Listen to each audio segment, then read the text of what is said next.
Ja, hallo en welkom bij Boos, waar we boze mensen onboos proberen te maken. En soms weten wij het ook niet meer.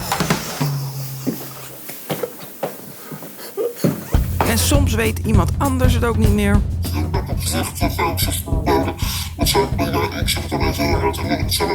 Maar altijd komt het goed. Hey.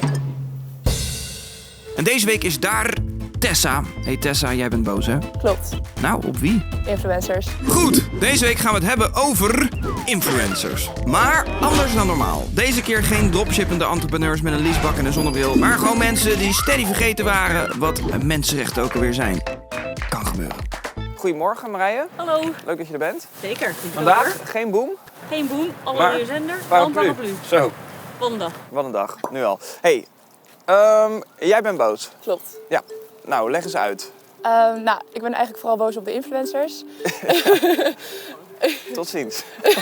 Alle influencers. Alle influencers ooit. Nee, niet alle. Er zit een soort frustratie bij jou en die kwam vanaf, begreep ik, afgelopen zomer. Jij, wat studeer je? Ik stuur gezondheidswetenschappen. Gezondheidswetenschappen, dus jij zit in dat vak. Ja. En jij zag van de zomer influencers aan het werk en toen dacht je, nu moet ik boos mailen. Ik zag vooral influencers die aan het feesten waren, met z'n 30 boven op elkaar zaten. En op dat moment geldt nog steeds gold de 1,5 meter maatregel. Ja. En die hielden ze gewoon niet aan. En in mijn optiek gaven ze daarmee gewoon het voorbeeld van je kan alles doen wat je wil. Ja. En dat was natuurlijk gewoon niet het geval. Dus je geeft dan echt een super slecht voorbeeld aan heel veel mensen. Ja, maar kunnen ze ook hagelbuien stoppen? Dat is een beetje de vraag vandaag. Jezus. Dus jij zat te kijken naar influencers en jij dacht, Moet kappen. ze moeten het goede voorbeeld geven. Ja. Maar de frustratie, wij krijgen die mails heel erg vaak. Echt dat mensen zeggen, kunnen jullie niet een keer wat maken over influencers? Ik ben er zelf ook een. Ja. Ik verkoop alleen geen shampoo, maar petities. Dus dat is wat anders. Dus had je nog wat op mij aan te merken? Nee, misschien na de opnames, maar...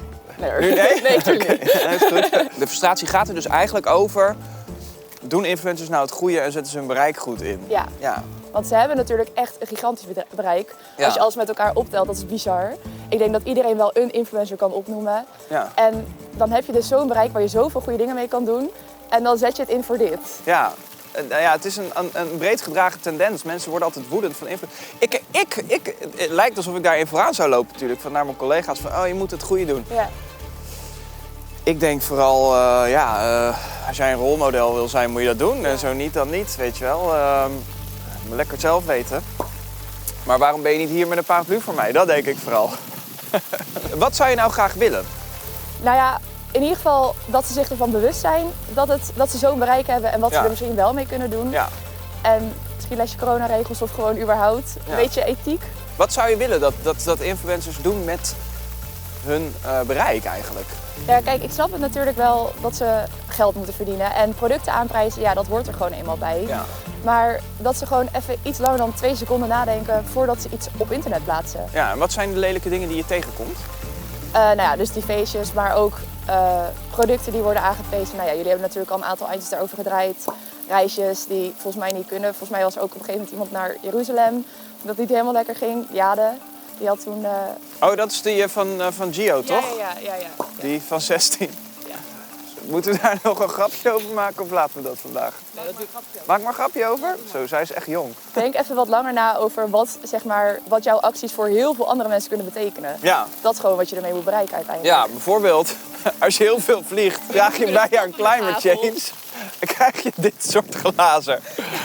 Het is april, voor fuck's sake. Jezus. Dus wat jij wil is een aflevering over influencers. Misschien een klein testje erin. Klein testje. Klein testje. Ja. En dan even kijken hoe het loopt. Ja. Is goed. Hé Marij, Ja. zullen we gaan? Stopt het nou nu het gesprek klaar is? Het stopt nu. Ja. Het Blauwe gesprek is lucht. klaar en het stopt. Wat een dag. Wat een dag. Ik heb zin om Gio hier de schuld van te geven. Oké, influencers dus. Nou, Tessa's frustratie zat bij Gio, die een feestje gaf tijdens de coronapiek. En hij deed ook nog eens een meisje van 16. Maar er zijn veel meer voorbeelden van influencers die zich de woede van het volk op de hals hebben gehaald. Hè. Denk aan ik doe niet meer mee. Ik doe niet meer mee. Ik doe niet meer mee. Ik doe niet meer mee. Ik doe niet meer mee. Ik doe niet meer mee. Ik doe niet meer mee. Ik doe niet meer mee. Ik doe niet meer mee. Of roken in een tijdschrift. En ook in Boos komen ze vaak voorbij, die influencers die op een lelijke manier zaken doen of zich daarvoor laten lenen. Hallo Enzo, Tim D, Aniek, Alexander, George, Joey, Milan, Koen, Donnie, Janice en veel meer. Nou, kan gebeuren. In Pak de Macht gisteren zagen we daarnaast hoe influencers zich lieten betalen door Shell en deden alsof dat het allergezelligste bedrijf ter wereld is. Geen winstbelasting betalen in Nederland? Shell. Groningen helemaal het schompers boren? Shell. Meest onbedoeld hilarische, maar o zo pijnlijk vervelende reisavontuur op YouTube ooit? Shell. Twee teams, strijdend door Europa. Bye bye Amsterdam. You sure about this? It was very, very close. Maar goed, prima. Hè? Shell deed en doet evil dingen. Vervuilen, liegen, lelijk lobbyen. Handjes vasthouden met foute regimes. Ja, maar Tim, dat doen we allemaal wel eens. Wat is nou precies je punt? Mijn punt is, dit bedrijf, Shell, is heel erg machtig. Nou, en is mijn kop er dan wel eens afgegaan met het cancelzwaard van Damocles? Tuurlijk! En het hoort erbij, influencers zijn ook mensen, maar wel mensen met invloed. En daarom bedachten wij een testje om nou eens te kijken hoe erg het gesteld is met influencers en hun management. Want wat nou als je hen vraagt of ze naar het WK in Qatar willen om daar reclame te maken voor dat WK? Je weet wel, dat toernooi waar nogal wat mensenrechten geschonden zijn en so far 6500 doden vielen bij het optuigen. Nou, kan alleen maar goed gaan, toch? Let op. Nou, we hebben dus iets ontzettend leuks bedacht. Zeker. Toch? Wat heb jij gedaan, Em? Ik heb een website gebouwd. Ja, een hele website gebouwd. Influencerbureau opgericht. En mails eruit gestuurd. Nou, wat staat er in die mails? Even in het kort. We bieden ze een reis naar het WK in Qatar aan. Ja. Hartstikke leuk. Nou, wat hebben we nou ingezet? We wijzen eerst door naar de site van Qatar zelf. Ja, voor kijken hoe goed de werkomstandigheden zijn geworden in Qatar. Wat we op onze eigen site zeggen. Dit is zo erg. Dan staat er ook in die mail: Our mission is to make sure the focus is back where it needs to be. On the sport, on the event and the amazing people who made it all. And the amazing people who made it happen. The amazing people who made it happen. Mogen ze rusten in vrede. Die zitten allemaal... We zeggen eigenlijk, wat deze mail eigenlijk zegt is, luister, er is zoveel gezeik geweest over die 6500 doden. Ja. We moeten even de focus waar het echt om gaat, niet over dode mensen en mensenrechten schendingen en slavenarbeid, maar gewoon over voetbal. Precies. Ja, en dus Waarom zouden we het over andere zaken wij hebben gaan eigenlijk? allemaal influencers vragen of zij dus toch betaald en wel reclame willen maken voor dat WK, op dat WK, met als focus. We moeten over de sport hebben en niet het gezeik eromheen. We gaan deze mail eruit doen en dan is het nu gewoon wachten. Dus hengels uitgooien en wachten welke vis hapt. En kijken wie vindt mensenrechten schendingen eigenlijk niet zo erg. 6500 doden, maakt niet uit. Voetbal leuk. Toch? Dat is de strek. Ja, En je hoopt ben toch benieuwd. dat niemand hapt. Ja, maar de verwachting is toch anders. Daar gaan we.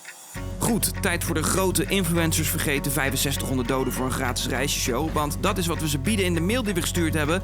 Een betaalde reis naar het WK en ze mogen kiezen tussen 3, 5 of 7 dagen. En is er gehapt? Nou, er is gehapt. We hebben heel wat mails eruit gestuurd. En er zijn gewoon een aantal bureaus nu en influencers die hebben gezegd, ja, fuck, goed idee. Ja, precies. Sterker nog, we hebben nog meer mensen. Nog meer influencers. We willen ook dat jullie daarmee gaan werken. We hebben daarvoor ons redactielid. Normaal maken we daar Pak de Macht mee. En vandaag heet je, hoe heet je vandaag? Ik heet vandaag Eva. Eva.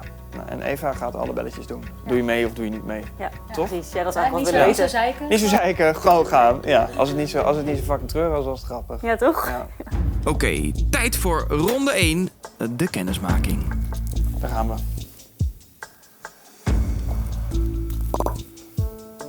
Auw.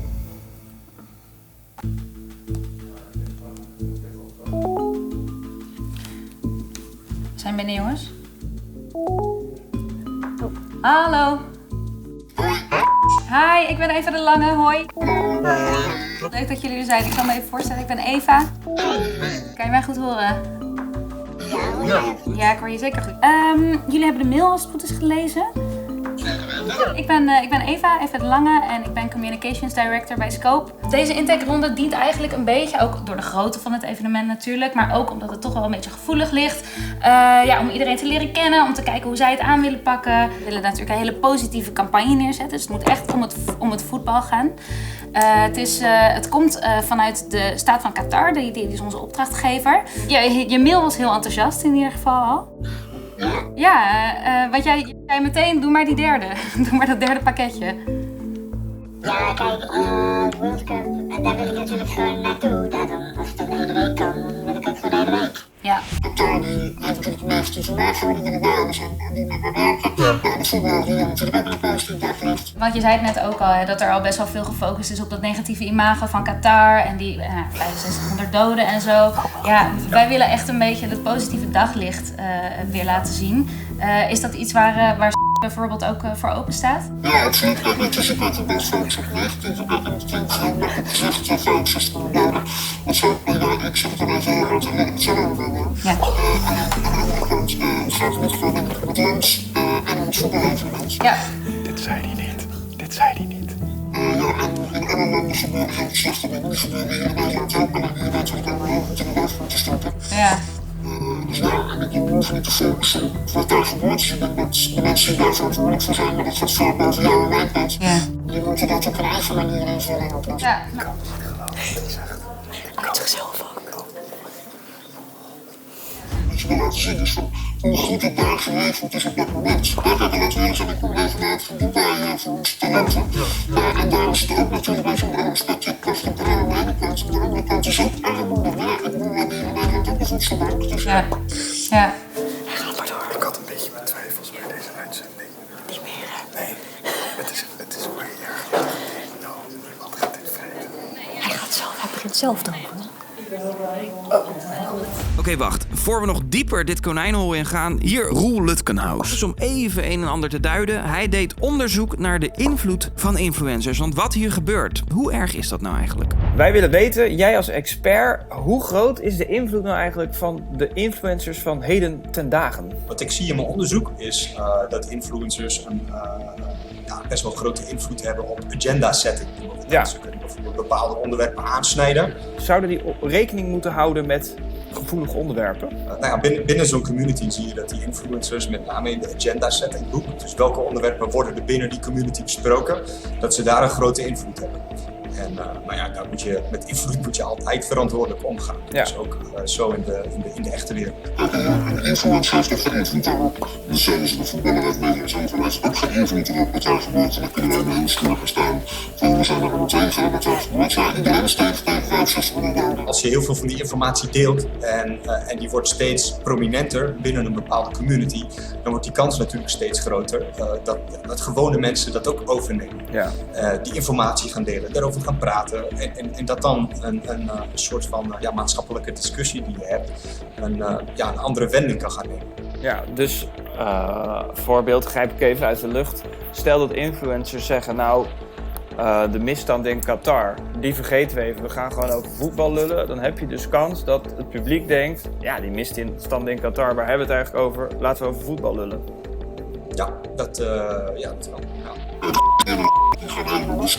Die heeft dan het voordeel dat hij ook moslim is. Dat hij ook gewend is om in gewaden om te laten. Dat vindt hij ook leuk. Ja. Dus die kan helemaal het element zijn. Ja. Als ik in Dubai doe, moet ik ook vaak met hem. Dus Het houdt niet op. Het houdt niet op. ik over een dag verder. Zeker, we houden contact. Hartstikke goed. Oh mijn fucking god. Het gaat over 6500 En hij zei, het zal allemaal wel. dode mensen. Arbeidsomstandigheden Het daar. zal, in Nederland hebben we ook de voedselbank. Oh mijn god. Dit is echt Ja, bizar, het is echt toch? we staan te lachen hier, maar Ja, het we is staan te lachen, maar echt het is echt zo'n grimmig. janken als Ja, dit dit het is echt niveau is, hoor. We willen echt het positieve belichten. Ja, simpel gezegd, die 6500 doden, dat is heel vervelend. Maar die schuiven we even opzij. En we richten ons echt alleen maar op waar het daarover gaat. Namelijk over het WK.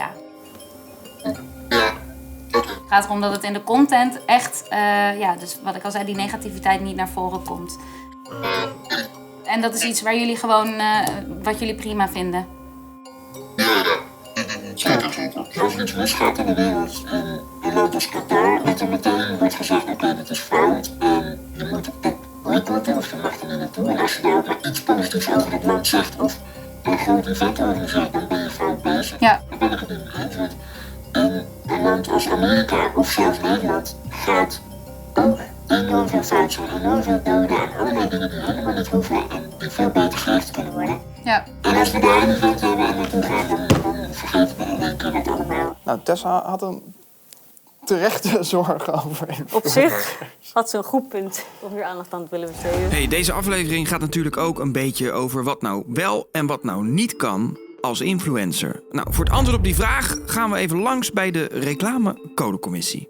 Otto van der Harst, directeur hier bij de Stichting Reclamecode. Wij lopen tegen een aantal dingen aan.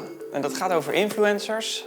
En dat heeft een beetje te maken met de manier waarop ze reclame maken. Daar krijgen we heel veel klachten over. Maar wat is nou ook binnen de grenzen van het wenselijke? Waarvoor influencers reclame maken? De Stichting Reclamecode die beheert de Nederlandse reclamecode. En dat is een code die eigenlijk bovenop de wet wat extra regels heeft ontwikkeld over reclame maken. Ja. En daarin staat onder andere die code dat je niet mag misleiden. Het moet echt misleiding zijn, of het moet echt niet, of in strijd met de waarheid, de goede smaak en het fatsoen. Ja, die laatste vind ik interessant, goede smaak en fatsoen. Ja. Hoe toets je dat? Waar hebben we het dan over? Nou, dat is heel moeilijk, want dat gaat natuurlijk over wat er maatschappelijk aanvaardbaar is en wat we met z'n allen over de schreef vinden gaan. We willen echt het positieve belichten. Dus we ontkennen er niets van of zo, alleen gaat het er gewoon even niet over. Het gaat echt over het voetbal. Het is natuurlijk een beetje een ingewikkelde plek daar, hè? 6500 doden, het is vrij veel in het nieuws. Wat vind je daarvan? Er gaat van alles mis op het gebied van mensenrechten. Ja. Die direct kunt linken aan wat daar gebouwd wordt voor het wereldkampioenschap. En dat is natuurlijk echt een heel triest iets. Maar ik denk ook van, joh, ga erheen om te voetballen. En we gaan niet heen om het regime te steunen of om de leiders daar te eren. Als producten gemaakt zijn bijvoorbeeld in erbarmelijke omstandigheden en een merk meldt dat niet of een merk maakt toch reclame daarvoor of sponsors van grote evenementen waar mensenrechten geschonden worden. Weet je wel, de wat grotere maatschappelijke kwesties. Is dat iets waar jullie mee bezig zijn? Nou, in principe gaan wij over de reclameuiting op zich. Hè? Ja? En als iets wettelijk is toegestaan als product, ja, dan gaan wij dat product verder, dan gaan we daar verder geen uitspraak over doen. Nee. Wij kijken alleen maar naar de regels die er gelden voor reclame. Iemand gaat naar een vakantiebestemming waarvan je zegt, nou, is dat dan wel een land waar je op vakantie kan? Ja, en maakt daar reclame voor? En maakt daar reclame voor.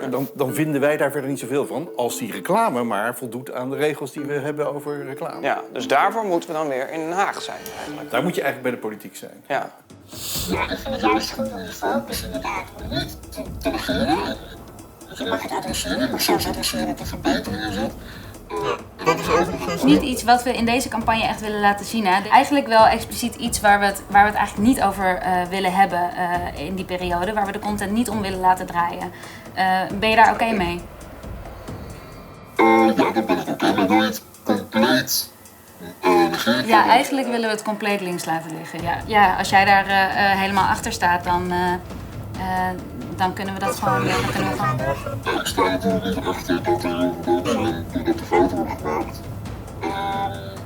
Maar ik sta er wel achter om bepaalde dingen los van elkaar te zien. Ja. Een evenement wat daar georganiseerd wordt, om daar positief uit te halen en niet te veel op de negatieve dingen te zoeken. Ja, we hoorden het net al. Eigenlijk moet je in Politiek Den Haag zijn als het gaat over de vraag: wat mag een influencer nou wel en wat mag die niet? En daarom hier Pim van Strien van de VVD. We spreken jullie omdat jullie een wetsvoorstel hebben ingediend. En dat gaat onder andere over influencers en onvrije landen. Ja, technisch is het een motie, geen wetsvoorstel. Maar het is een motie van mijn collega Zoher, die inderdaad op toeziet dat we transparant willen krijgen hoe de geldstromen lopen wanneer influencers dus bijvoorbeeld inderdaad naar een muziekfestival in Saudi-Arabië gaan. Dat dan voor de kijkers die naar zo'n webcast of YouTube of wat dan ook zitten te kijken, dat ze meteen weten, ik zit naar gesponsorde content te kijken. Kan jij misschien heel even snel iets korts over jezelf vertellen? Ja, maar ik doe al 6 jaar social media.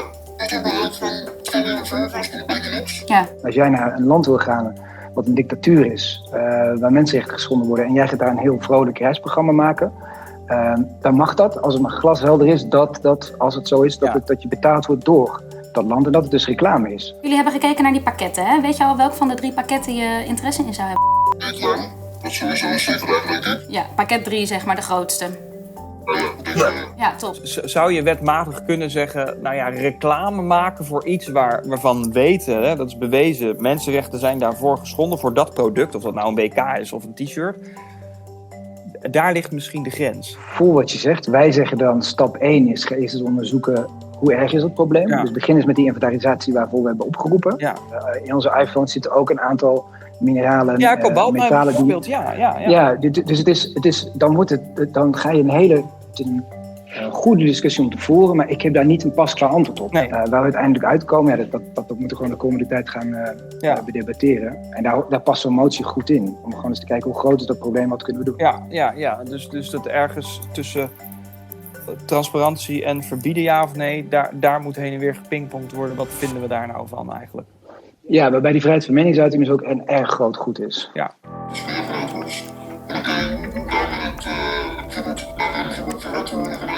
Er zijn ook te doen. Ja.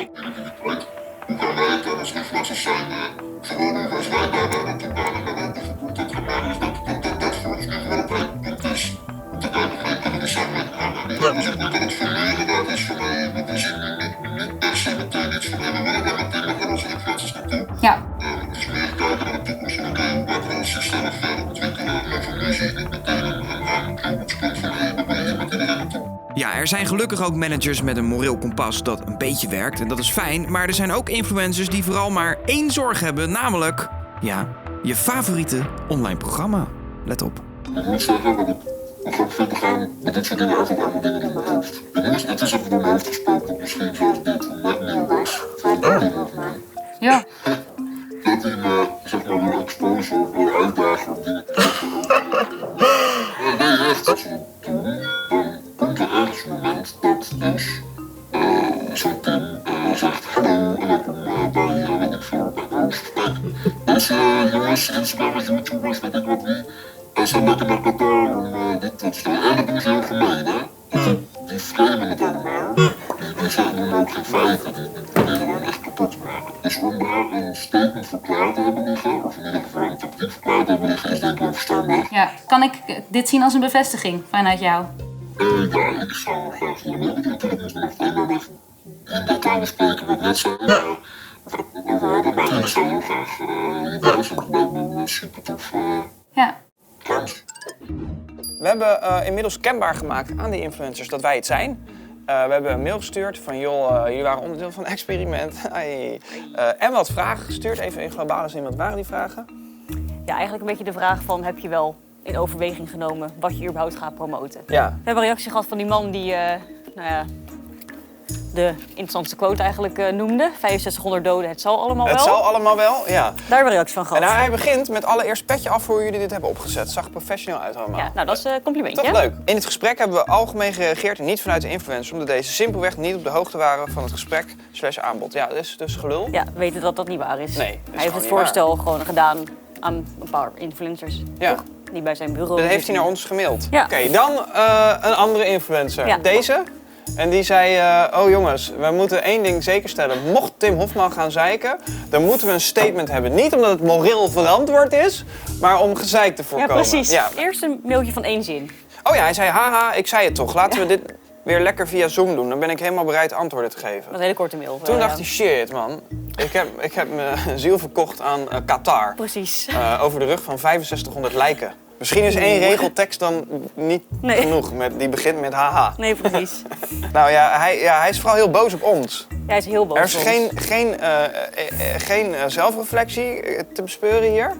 Het is smaad en laster, hè? Smaad en laster is het. Ja. Ja, want wij hebben immers al de dingen gezegd die jij gezegd hebt. Precies. Je zou denken dat dit Denzel Dongen is, maar het is hem niet.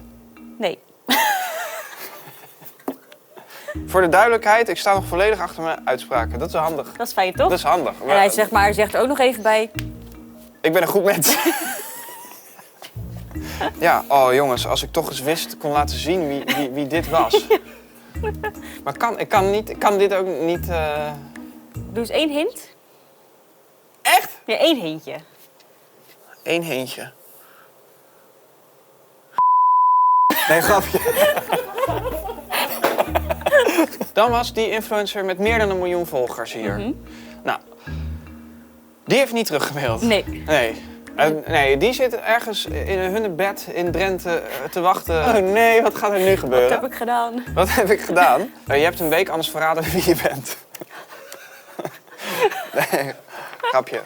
En dan heb je nog dat ene PR-bureau die zei, we gaan het gewoon niet doen. Wij gaan er niet aan meewerken. Nee, dit moet niet kunnen. Als agency distancieren wij ons uiteraard van de gebeurtenissen rondom het WK 2022 in Qatar.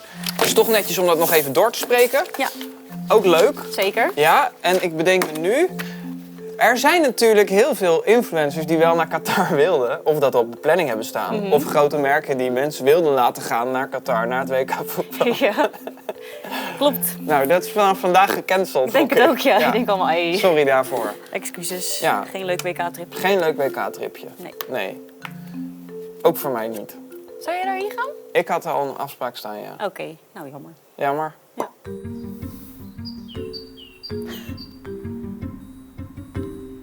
Wat? Zullen we Tessa even bellen met Oh, ja, de ja, ja. ontwikkelingen? Laten we Tessa even bellen Oké. met de ontwikkelingen. Hey Tessa. Hoi hoi. Hoe is het? Goed, hoe is het met jou? Ja, ook goed, dankjewel. Goed zo. Hey Tessa, luister, wij hebben een experimentje gedaan over de influencers. Jij hebt het een beetje meegekregen, hè? Ja.